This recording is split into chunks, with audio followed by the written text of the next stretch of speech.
Botticelli hits my confidence. Botticelli and Raphael, shirts and trousers.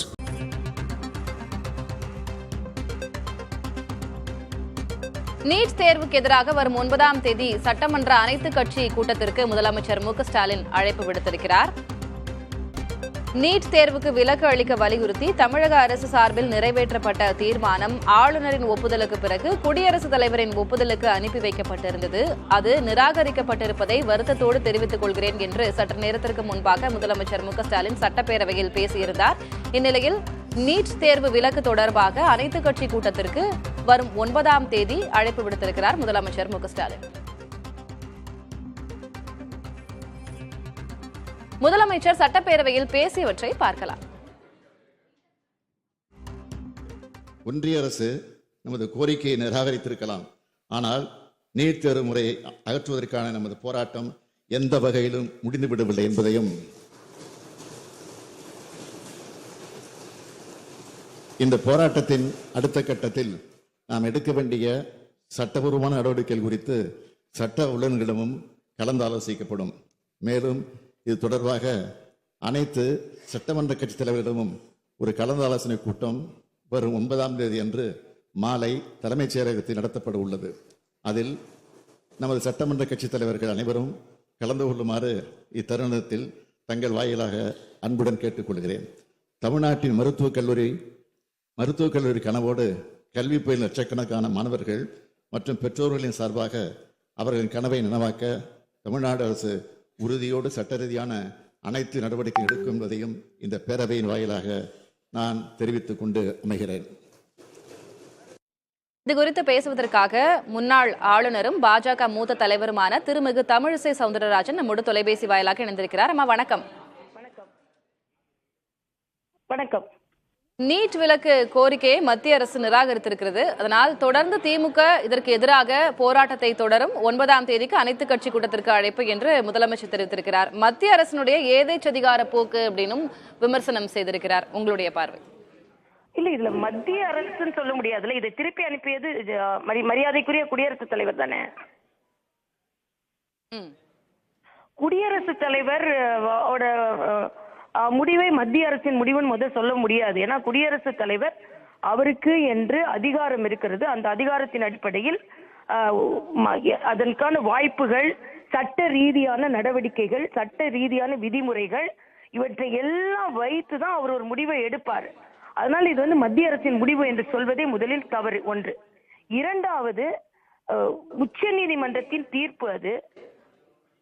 நான் இன்று எங்களையோ மத்திய அரசையோ நோக்கி கேள்வி கேட்பதற்கு முன்னால் அனைவரும் கேள்வி கேட்கக்கூடியவர், நமது கேள்வி கேட்க வேண்டியது தமிழக முதலமைச்சர்.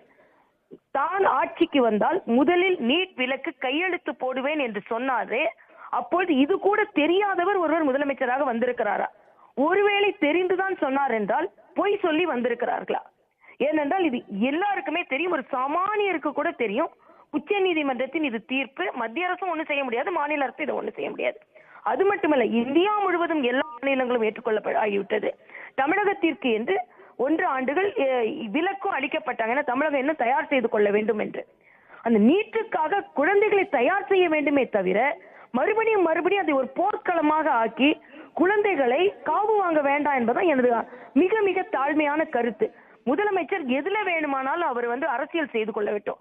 மறுபடியும் குழந்தைகளோட உயிர்ல, குழந்தைகளோட பயிற்சியில, படிப்புல, அது புதிய கல்விக் கொள்கையா இருக்கட்டும், இல்லைன்னா நீட்டாக இருக்கட்டும், இதுலயே இவங்க அரசியல் செய்து கொண்டிருந்தாங்க. தமிழக வருங்காலம் எங்கே போகிறது? எல்லா மாநிலம், தெலுங்கானா ஆளுநரா இருக்கும்போது முடிவை திருத்தும் சகோதரின் ஒரு குழந்தை, தையர் தைக்கும் சகோதரின் ஒரு குழந்தை, இவங்க எல்லாம் நாங்க நீட்ல பாஸ் பண்ணோம்னு சொன்னதுக்கு நான் உங்களுக்கு கோட்டு எல்லாம் நான் வாங்கி கொடுத்தேன். புதுச்சேரியில 36 குழந்தைங்களுக்கு நான் வாங்கி கொடுத்தேன். இது எதுனா சாமானிய மக்கள் அதுல பாஸ் பண்ணி வராங்களேன்றதுனால. ஆக நீங்க சட்டத்துக்கு எதிராக எப்படி பிரசிடென்டோட உங்களுடைய முதற்கட்ட கருத்தை நான் வாங்கிக்கிறேன். திருமிகு தமிழிசை, குடியரசுத் தலைவரை பொறுத்த வரைக்கும் அவர்களுடைய தனி அதிகாரத்திற்கு உட்பட்டதா என்ன? இது மத்திய அரசனோடு நிச்சயமாக கலந்து ஆலோசித்திருப்பார்கள் அல்லவா? குடியரசுத் தலைவருமே மத்திய அரசால் முன்மொழியப்பட்ட உறுப்பினர் தானே. அதற்கு பிறகுதானே அவர்கள் குடியரசுத் தலைவராக ஆகிறார்கள். அப்போ மத்திய அரசை நோக்கி விமர்சன பார்வை வைப்பது அதுலயும் ஒரு நியாயம் இருக்கு. தவறு, கான்ஸ்டிடியூஷன்லே தவறு. ஹானரபிள் பிரசிடென்டோட டிசிஷனை மத்திய அரசின் டிசிஷன் என்று சொல்வதே தவறு. அவர் அரசியல் கட்சிகளுக்கு அப்பாற்பட்டவர், ஆட்சிகளுக்கு அப்பாற்பட்டவர். அதனால இது குடியரசுத் தலைவரின் முடிவு. இதை மத்திய அரசு திருப்பி அனுப்பியிருக்கிறது இந்த தமிழக ஊடகங்கள் போடுவதே முதலில் அது தவறுன்னு நான் சொல்றேன். முதலமைச்சருடைய வார்த்தை எது, அவருடைய கருத்து? ஹலோ, முதலமைச்சருடைய வார்த்தை எது, முதலமைச்சருடைய கருத்து? அவர் சட்டப்பேரவையில பேசினதை நாங்க பதிவு பண்ணிருக்கோம். இல்ல கரெக்ட், முதலமைச்சர் சொன்னா அதுவும் தவறுன்னு நான் சொல்றேன். ஏன்னா ஆளுநரா இருந்து அந்த விதிமுறைகள் தெரிஞ்சதுனால நான் சொல்றேன். நான் வேற யாரானா நான் அப்படி சொல்ல மாட்டேன்.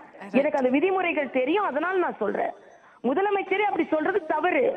முதலமைச்சர் மத்திய அரசு திருப்பி அனுப்பியிருக்கிறத சொல்லியிருக்கவே கூடாது. குடியரசுத் தலைவர் இதை நிராகரித்திருக்கிறார் தான் வார்த்தைகள் வந்திருக்க வேணும். என்ன நான் தெளிவா நான் பார்க்கல, நான் வெளியே இருந்தேன். நீங்க சொல்றதை வச்சு நான் சொல்றேன். அதனாலதான் மத்திய அரசு அப்படி சொன்னாங்கன்னா அது தவறுன்னு நான் சொல்றேன். ஏன்னா குடியரசுத் தலைவர் ஒரு முடிவை அறிவிக்கும் பொழுது குடியரசுத் தலைவர் இதை திருப்பி அனுப்பி இருக்கிறாருன்னு சொல்லணுமே தவிர மத்திய அரசுக்கு திருப்பி அனுப்பி இருக்கிறதோ மத்திய அரசு முடிவு எடுத்திருக்கிறதோ சொல்லவே கூடாது. ஏன்னா நீங்க அளித்தது மத்திய அரசுக்கு இல்ல, நீங்க கொடுத்தது குடியரசுத் தலைவருக்கு. அதை நான் திருத்துறேன், அதுக்காக சொல்றேன். நன்றி திருமிகு தமிழிசை, இணைப்பில் உங்களுடைய கருத்துக்களை பகிர்ந்து கொண்டமைக்கு.